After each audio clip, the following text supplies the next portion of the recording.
शालिनीताई आणि त्यांचे मिस्टर देशपांडे आजोबा वयाची 75वी ओलांडली होती. एक मुलगा एक मुलगी, तेही लग्न झालेले आणि परदेशात सेटल होते. परदेशात राहणं हे मुलांचं स्वप्न होतं. त्या आजी आजोबांना तर नेहमीच असं वाटायचं त्यांच्या मुलाने आपल्या देशामध्ये भारतात राहून आपल्या आईवडिलांसोबत राहावं. परंतु त्यांच्या मनाचा विचार कोणी केलाच नाही आणि मुलं परदेशात निघून गेली ती परत कधी आलीच नाही. त्यामुळे शालिनीताईंनी आणि आजोबांनी जी काही सगळी प्रॉपर्टी होती ते एका अनाथ मुलाच्या नावावर करून जगाचा निरोप घेतला. परंतु त्यांनी हे सगळं का केलं? स्वतःच्या मुलांना पैसा, प्रॉपर्टी काहीही न देता कोण कुठला अनाथ मुलगा त्याला का दिलं असावं? तर मित्रांनो, बघूया आपण ह्या कथेमध्ये नक्की त्यांच्यासोबत काय घडलं. आमच्या सोसायटीत रिडेव्हलपमेंटची तयारी पुढच्या महिन्यात सुरू होणार होती, म्हणून आम्ही बिल्डरने दिलेल्या इमारतीत राहायला आलो. घरात सामान लावायचे काम चालूच होते. तोपर्यंत शेजारी पाजारी बघितलेच नव्हते. तरी आम्ही आलो त्या दिवशी संध्याकाळी एक आजी येऊन आमची विचारपूस करून व काही लागलं तर मी आहे असं सांगून गेल्या. 2 दिवस मला जराही फुरसत नव्हती. आमचे हे ऑफिसला व मुले शाळेत, मी एकटीच घरात सामान लावत होते. 2 दिवस आम्ही बाहेरच खात होतो. मुलंही खुश होत होती. हॉटेलच्या खाण्यावर 2 दिवसानंतर मला जरा वेळ मिळाल्यावर त्या आजीची आठवण आली. त्यांनी मला आपला फोन नंबर दिला होता. तो मी पर्समध्ये ठेवला होता. म्हटलं बघूया. एवढ्या आज त्यांनी विचारत होता तर ओळख वाढवावी म्हणून मी त्यांना फोन लावला. हॅलो, शालिनी आजी आहे का? मी शीतल, तुमची नवीन शेजारी.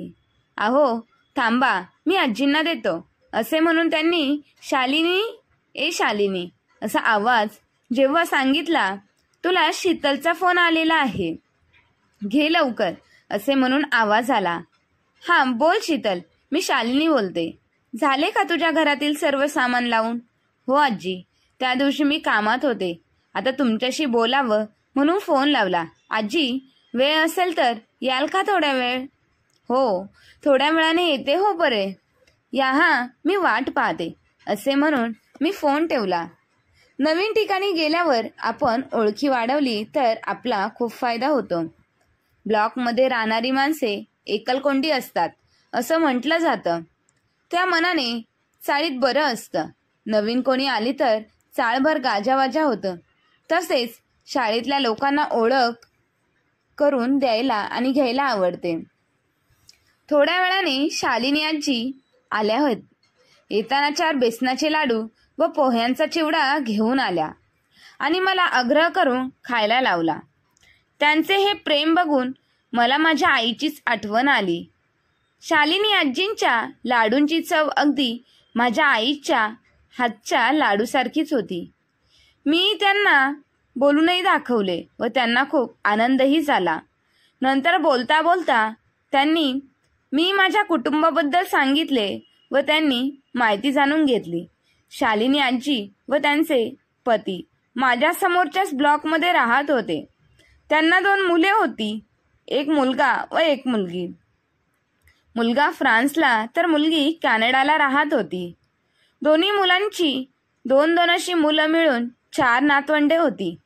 मुलं त्यांना नेहमीच त्यांच्या घरी बोलवत असत, पण त्यांच्या मित्रांना परदेशात राहायला आवडत नाही म्हणून ते इथेच राहत होते. दोघेही सरकारी नोकरी करत होते. आता त्यांना पेन्शन देखील भरपूर मिळत होती, म्हणून सगळे ठीक चाललं होतं. मुलगा मुलगी आपल्या संसारात परदेशात रमली होती. भारतात त्यांचे येणार आता तसं कमीच झालं होतं. नातवंडे लहान होती तेव्हा आजी आजोबा तिथे जाऊन राहत होती, पण आता ती मोठी झाली आणि प्रत्येकजण आपल्या कामात मग्न असायचे. म्हणून आजोबांना तिथे बंदिस्त असल्यासारखे वाटायचे. स्वतः एकटं कुठं जाता येत नव्हतं. गाडीशिवाय पान हलत नव्हतं. आपल्या देशात स्वच्छंदी पक्षासारखे फिरता येतं. आजूबाजूला आपले लोक, आपली माणसं असतात. एकमेकांकडे येणं जाणं असतात. वेळ घालवायला अनेक साधने असतात. म्हणून ते दोघं भारतात येऊन राहिले. थोड्या वेळाने शालिनी आजींनी आपल्या घरी गेल्या. माझ्या मनात मात्र एक गोष्ट खटकली. त्यांची दोन्ही मुलं हल्ली भारतात येतच नव्हती. कसं होईल त्या आजी आजोबांचं? आता त्यांचं वय देखील वाढत चाललं होतं. शरीर कधी दगा देईल सांगता येत नाही. पोटची मायेची मुलं असून जवळ नाहीत. मनात विचार आला, माझ्या आई बाबांची पण हीच गत झाली जर मी परदेशी स्थळाला होकार दिला असता तर. असा माझा भाऊ सूरज, तो देखील अमेरिकेत शिक्षणाकरता गेला होता. त्याला तिथेही चांगली नोकरी मिळत होती. पण आपल्या ज्ञानाचा उपयोग आपल्या देशातच करावा हे आता तो पुन्हा भारतात आला. सायन्स अँड टेक्नॉलॉजीच्या क्षेत्रात असल्याने त्याला वेळ मिळत नव्हता. तरी माझी वहिनी व भाचे आईबाबांबरोबर असल्याने त्यांचा छान वेळ जात होता. मीही मुंबईत असल्याने महिन्यातून 1-2 वेळा दादरला जाऊन आईला भेटून येत होते. माझी वहिनी व आईचे चांगलेच सूत जमले होते. मला तर ती माझी वहिनी नसून मैत्रीणच असायची.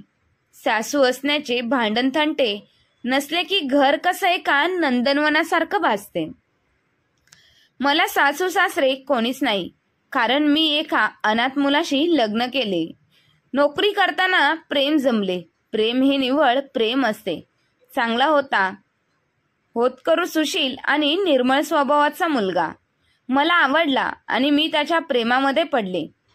त्याचं नाव सागर होतं. सागरने देखील माझ्या आईबाबांची मनं जिंकले.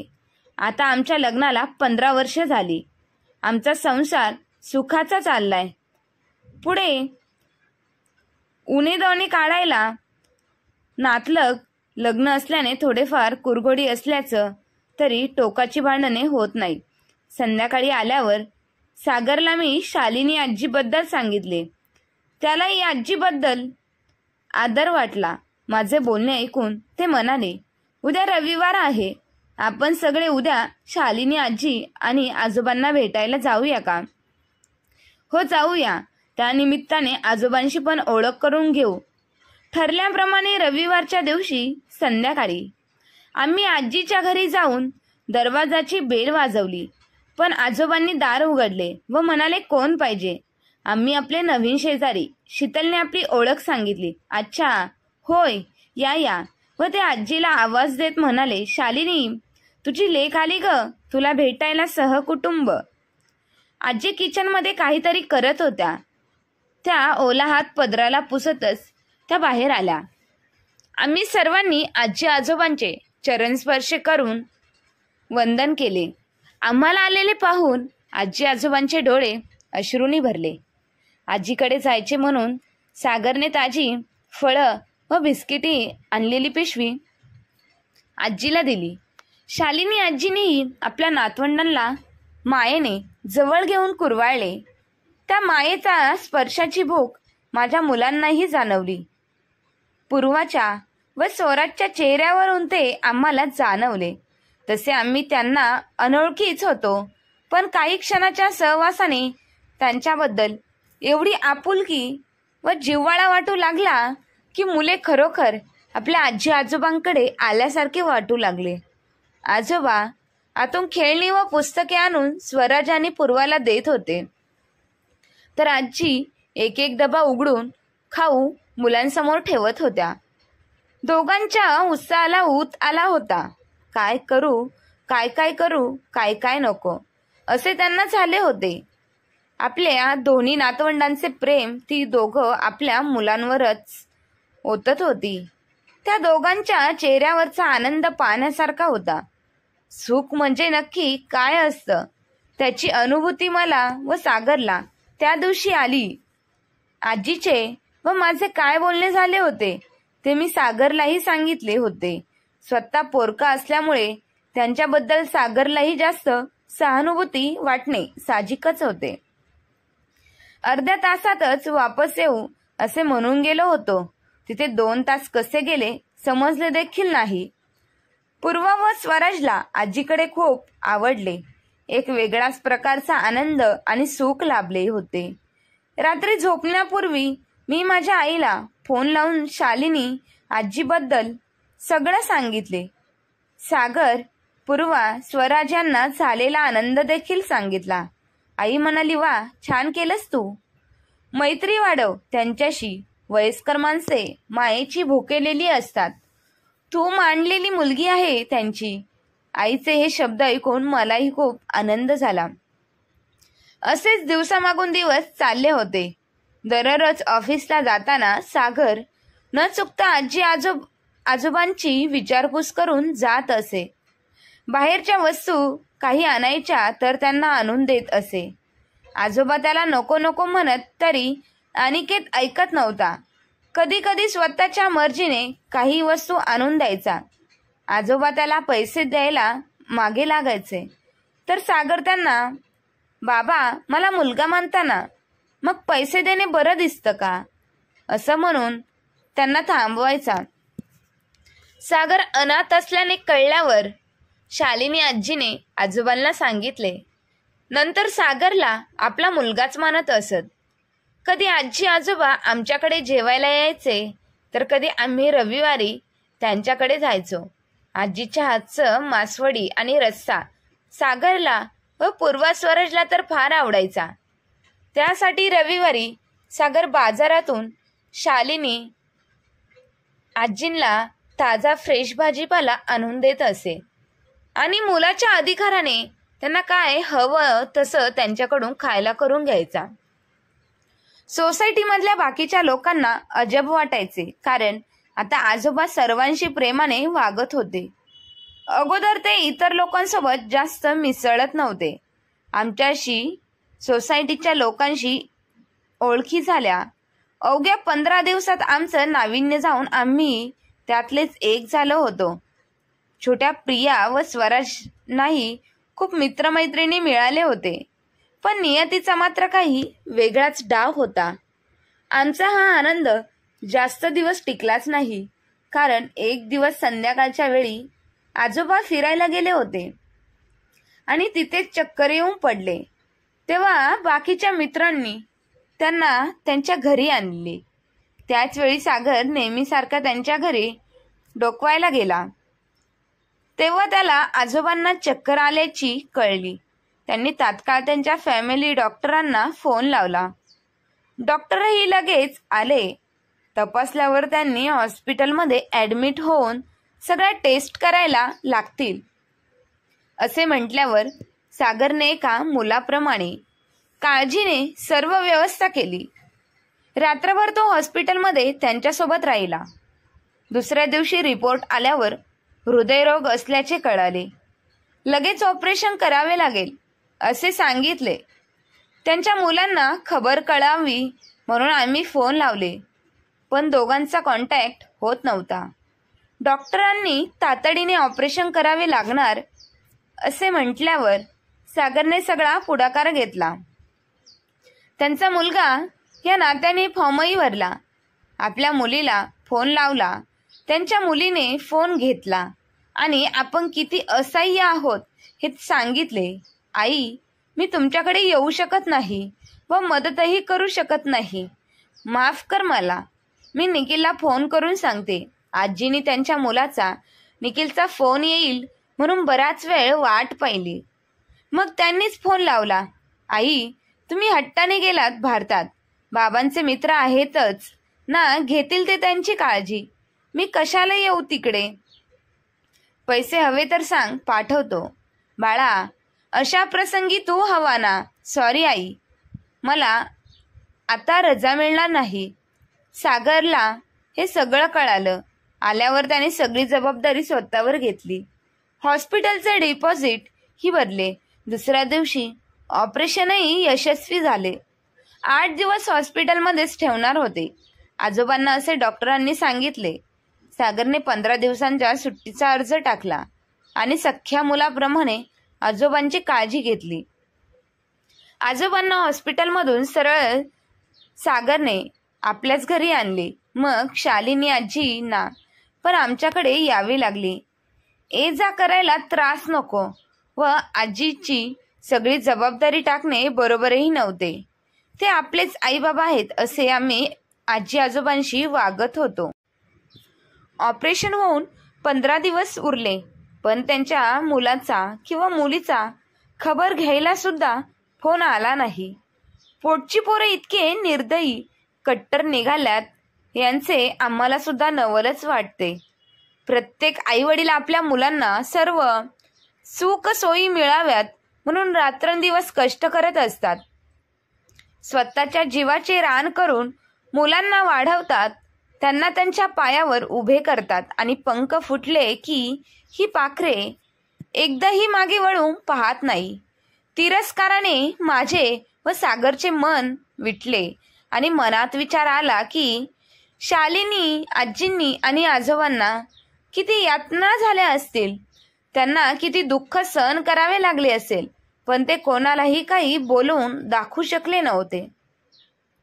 आजोबांची तब्येत आता हळूहळू सुधारत होती. सागर आता ऑफिसला जाऊ लागला, तरी आजी आजोबांना आम्ही आमच्याच घरात ठेवले होते. आजी खूप थकली होती, तरी जमेल तशी मला मदत करत होती. एक दिवस मला दादरला आईकडे जावे लागले. मुले शाळेत होती आणि सागर ऑफिसला. त्या दिवशी आजी आजोबांना 3-4 तास आमच्याच घरात एकटे ठेवावे लागले. मुली यायच्या वेळेला मी घरी आले तेव्हा शालिनी आजींनी माझ्याकडे एक डब्बा दिला. हे काय आजी, काही खाऊ केला आहे का? हो, माझा खाऊच आहे, पण आज हा खाऊ तुझ्या कपाटात ठेव. हे ऐकून मला जरा आश्चर्यच वाटलं. शालिनी आजी म्हणाल्या, हो ग बाळा, माझे दागिने आहेत, ते घरात ठेवणे बरोबर नाही, म्हणून मी तुझ्या कपाटात ठेवू. मी डब्बा माझ्या कपाटात ठेवला. संध्याकाळी मुलं आली. सागर ऑफिसमधून घरी आला. रोजच्या प्रमाणे चहा पाणी गप्पा टप्पा झाल्या. रात्रीची जेवण वगैरे आटोपले. आता झोपायची तयारी करत होतो. एवढ्यात बाथरूममधून बाहेर आलेल्या आजी कोसळल्या. पहिल्यांदा वाटले त्यांचा ओला पाय घसरून त्या पडल्या असतील, पण दुर्दैवी आजीने कायमचेच डोळे मिटले होते. डॉक्टरांना बोलवले. त्यांनी सिव्हिअर हार्ट अटॅकमुळे मृत्यू झाला हे कारण सांगितले. आता त्यांच्या मुलांना दुःखद घटना सांगायला हवी म्हणून सागरने फोन करू लागला. तेव्हा आजोबांनी त्याला थांबवले व म्हणाले, निखिल किंवा राणीला फोन करू नकोस. माझ्या आजारपणाचे त्यांनी किती मनावर घेतले की आपल्याला माहीतच आहे. 1 महिना झाला, एकदा सुद्धा त्यांचा फोन आलेला नाही. आता आई मेली म्हणून सांगितले तरी येणार नाहीत आणि त्यांची मला गरज नाही. तुलाच आम्ही मुलगा मानले, तू सगळी मुलाची कर्तव्य पार पाडत. आजच शीतलकडे मालती आजीने एक डब्बा दिला होता. त्यात दागिने व मालती आजीने लिहिलेले पत्र व आमचे कायदेशीर इच्छापत्र आहे. आजच दुपारी शीतल दादरला गेली तेव्हा वकिलांना बोलवून सर्व कागदपत्रांची कामे करून घेतली आहेत. आम्ही दोन्ही मुलांना त्यांच्या हक्काचे सर्व काही दिले आहेत. बाकीचे तुझ्या आणि शीतलच्या नावावर केलेले आहे आणि ती सगळी जबाबदारी तुम्हा दोघांवर सोपवलेली आहे. दोन्ही मुलांच्या वागणुकीचा हा आघात शालिनीताईला सहन झाला नाही. मला ती समजावत होती, पण स्वतः मात्र आतल्या आत पडत होती. तिचे पत्र वाचताना कळेल तुम्हाला. मन खूप दुखावलं हो पोरांनी. असं अनाथ जगणं नको वाटतं, त्रास होतो जीवाला, असं सारखं म्हणायची. तुम्ही देवदूतासारखे अनोखे नाते बंद जोडून आलात आमच्या आयुष्यात. तीच एक जमेची बाजू. मी आजोबांना सावरले आणि सागरने त्यांच्या मुलाला फोन लावून आजीच्या मृत्यूची खबर सांगितली. तुम्ही उरकून घ्या सगळं, मला आता यायला जमणार नाही. निखिलच्या बोलण्याने आम्ही हादरलोच, तरी आजोबांनी सांगितल्याप्रमाणे त्यांच्या नातेवाईकांना फोन लावले. आणि दुसऱ्या दिवशी आजीचे अंत्यविधीचे कार्यक्रम एका मुलाच्या हक्काने सागरने केले. शालिनी आजीने दिलेला डब्बा आजोबांनी आजी गेली त्याच दिवशी आम्हाला उघडायला सांगितला. त्यात आजीचे पारंपरिक दागिने होते व आजीच्या हस्ताक्षरात लिहिलेले पत्र होते. आजीने लिहिले होते की सागर व शीतल, तुम्हाला अनेक आशीर्वाद. 2 महिने अगोदर आपली ओळख झाली. ध्यानीमनी सुद्धा नव्हते की आपले एवढे नाते जुळेल, पण जुळले. देवाचा योगायोगच म्हणावा लागेल. 2 मुलांना शिकवले, सावरले, त्यांच्याकरता सगळं कमाई खर्च केली. त्यांना हवं नको कशाचीच कमतरता भासू दिली नाही. त्यांच्याकडून फक्त प्रेमाची अपेक्षा केली होती, पण तेही मिळालं नाही. निखिलचे बाबा जरा थोडे हट्टी स्वभावाचे, पण त्यांना एवढा राग मनात धरावा हे काही पटत नाही. मला वाटते माझी चूक झाली असावी. माझ्याकडूनच संस्काराची शिदोरी रुजवणार त्यांना कमी झाले असेल, म्हणूनच पोटची पोरं अशी निघाली. सागर बेटा, तू स्वतःला अनाथ म्हणतोस, पण तुझे संस्कार बघून वाटत नाही रे. तू माझ्या पोटी का नाही जन्माला आलास रे? मुलं असून आम्ही असे अनाथ झालो. देवानेच तुला आमच्याकडे पाठवले असेल. आमच्या दोघांच्या संमतीने आम्ही तुला दत्तकपुत्र मानलाय. त्याची कागदपत्र सर्व व्यवहार केलेत. आमची जी मालमत्ता संपत्ती आहे त्याचेही कायदेशीर व्यवहार करून ठेवलेले आहेत. आमच्या दोन्ही मुलांनाही त्यांचा हिस्सा दिला आहे. पुढे काही वादविवाद होऊ नये म्हणून सर्व तरतूद करून ठेवलेली आहेत. तुझ्यावर मात्र एक जबाबदारी टाकत आहोत. आमच्यापैकी कोणीही एक गेलं तरी राहिलेल्या एकाची काळजी व देखरेख करणे सर्वस्वी तुम्हा दोघांची जबाबदारी आहे. तुमची खरी आई शालिनी. पत्र वाचून सागर व शीतल यांच्या डोळ्यात पाणी आले. पत्रासोबतच घराची व कपाटाची चावी होती. आजोबांनी दोघांनाही जवळ घेतले आणि सांगितलं, मुलांनो, यापुढे तुम्हीच माझी मुलं आहात आणि मी तुमचा बाप आहे. परंतु सागरने सांगितलं, बाबा, की आम्हाला पैसे किंवा तुमची संपत्ती वगैरे काहीही नको. उद्या उगाच तुमची मुलं आली तर तुम्हाला दोष देतील, तुमच्यामध्ये वाद भांडणे होतील. परंतु आजोबांनी सांगितलं, नाही, हे जे काही केलं आहे ते सगळं कायदेशीररित्या आहे, त्यामुळे याची तुम्ही चिंता करू नका. आता शालिनीताईंना जाऊन जवळजवळ 2 वर्ष उलटून गेली होती आणि आजोबांचे देखील आता वय खूप वाढलं होतं. त्यांना प्रत्येक गोष्टीसाठी दुसऱ्याचा आधार लागत होता. तशी स्वराज आणि पूर्वा त्यांची खूप सेवा करत असायचे. शालिनी आजींच्या दुसऱ्या वर्षश्राद्धाच्या वेळी त्यांची मुलगी राणी आणि मुलगा निखिल त्यांच्या मुलांसह भारतामध्ये परत आले होते. भारतामध्ये आल्यानंतर घरी येऊन पाहिलं तर घराला कुलूप होतं. त्यांनी आजोबांना फोन केला, परंतु आजोबांनी त्यांचा फोन घेतला नाही. त्यानंतर त्यांनी सागरला फोन लावला आणि आजोबा कुठे आहेत, कसे आहेत त्यांची विचारपूस केली. त्या दिवशी सागरने देखील ऑफिसवरून घरीच होता, कारण मालती आजींचे आज दुसरे वर्षश्राद्ध होते. त्यामुळे घरामध्ये विधी, अन्नदान ह्या सगळ्या गोष्टी चालू होत्या. सागरने निखिलला, राणीला त्यांना आपल्या घराचा ॲड्रेस दिला आणि तिकडेच बोलवले. सगळा विधी पार पडल्यानंतर, सगळ्यांची जेवणं उरकल्यानंतर परदेशातून आलेली मुलं त्यांच्या वडिलांसोबत गप्पा मारायला बसले. त्यावेळी निखिलने प्रस्ताव टाकला की, बाबा, तुम्ही आपल्या घराला कुलूप लावून इकडे का राहत आहात? राणीने देखील विचारलं. तेव्हा आजोबांनी सांगितलं, शालिनी गेल्यापासून मी सागर आणि शीतलच्या घरी राहतो माझ्या मुलांसोबत. परंतु मला पहिलाच प्रश्न पडतो, तुम्ही आज इतक्या दिवसानंतर इकडे भारतात येण्याचं कारण काय? त्यामुळे निखिलने सांगितलं, बाबा, मला सोनवणे काकांचा फोन आला होता. तुम्ही सगळी प्रॉपर्टी वकिलांच्या मार्फत आमच्या नावावर केलेली आहे, तर त्याचे कागदपत्र घेण्यासाठी आम्ही भारतामध्ये आलेलो आहोत.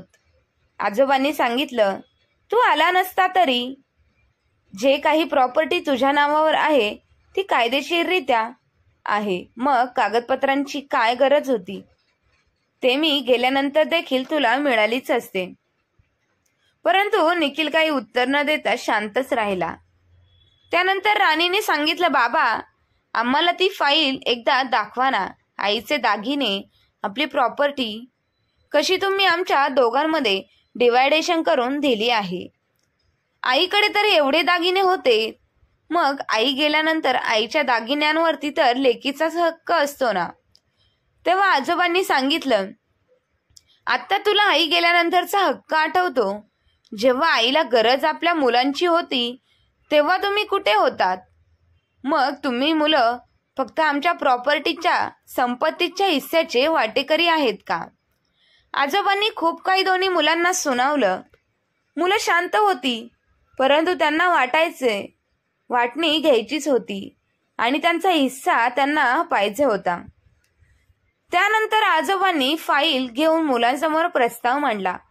जी काही प्रॉपर्टी, संपत्तीची वाटणी केली होती ती मुलांना सांगितली, परंतु आपल्या वडिलांनी आईने केलेली वाटणी ऐकून दोघांनाही खूप वाईट वाटले. मालतीताई आणि आजोबांनी 50% हिस्सा शीतल आणि सागरच्या नावावर करून दिलेला. राहिलेला 50%मध्ये 25% आपल्या मुलीच्या आणि मुलाच्या नावावर केली. त्यामुळे निखिल आणि राणीमध्ये दोघांमध्ये करून वडिलांना जाब विचारत होते, बाबा आम्ही तुमची सख्खी मुलं असताना तुम्ही हा कोण कुठला सागर आहे याच्या नावावर का करून तुमची प्रॉपर्टी दिली?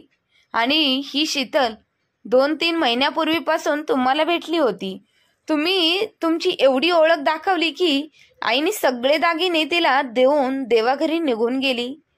त्यावेळी आजोबांनी एक राणीच्या जोरात मुस्कटात लावली आणि सांगितलं, जेव्हा मला हार्ट अटॅक आला तेव्हा कुठे होती माझी मुलं? जेव्हा शालिनी हे जग सोडून निघून गेली तेव्हा कुठे होती तुमची तीच मुलं? तेव्हा नाही आठवलं की आपली जबाबदारी आहे आपल्या आईवडिलांना सांभाळणे. आता आलेत प्रॉपर्टीचे हिस्से वाटे मागायला. माझंच चुकलं. मी तुम्हाला ती 50% सुद्धा प्रॉपर्टी द्यायला नको होती. आता गपगुमान तेवढी तुमच्या वाट्याला आलेली आहे ती घ्या आणि गुपचुपीतून चालते व्हा, नाहीतर ती सुद्धा तुम्हाला मिळणार नाही. आपल्या वडिलांना एवढं रागवलेलं पाहून राणीनी निखिल त्यांच्या बायका मुलांसह तिथून निघून गेले आणि आजोबांनी सांगितलं, परत कधीच पुन्हा मला तोंड दाखवायला येऊ नका. तुम्ही माझ्यासाठी मेले आहात आणि मीही तुमच्या कोणीही नाही. त्या दिवसानंतर आजोबांची सेवा करून होईल तितके त्यांना आनंदात ठेवून शालिनी आजीचे स्वप्न पूर्ण करण्याचा आम्ही निर्धार केला होता आणि आजोबा देखील आमच्यासोबत खूप खुश आणि आनंदी जीवन जगत होते. तर मग मित्र आणि मैत्रिणींनो, शालिनी ताईंनी आणि आजोबांनी दिलेली शिक्षा आपल्या मुलांना, त्याबद्दल तुमचं काय मत आहे? आणि त्यानंतर त्यांनी सगळी प्रॉपर्टी एका अनाथ मुलाच्या म्हणजेच सागरच्या नावावरती केली आणि आपल्या सख्ख्या मुलांना परक केलं. याबद्दल तुमचं काय मत आहे ते कमेंट करून नक्की कळवा. आणि कथा आवडली असेल तर आपल्या चॅनलला लाईक, शेअर, सबस्क्राईब नक्की करा. धन्यवाद.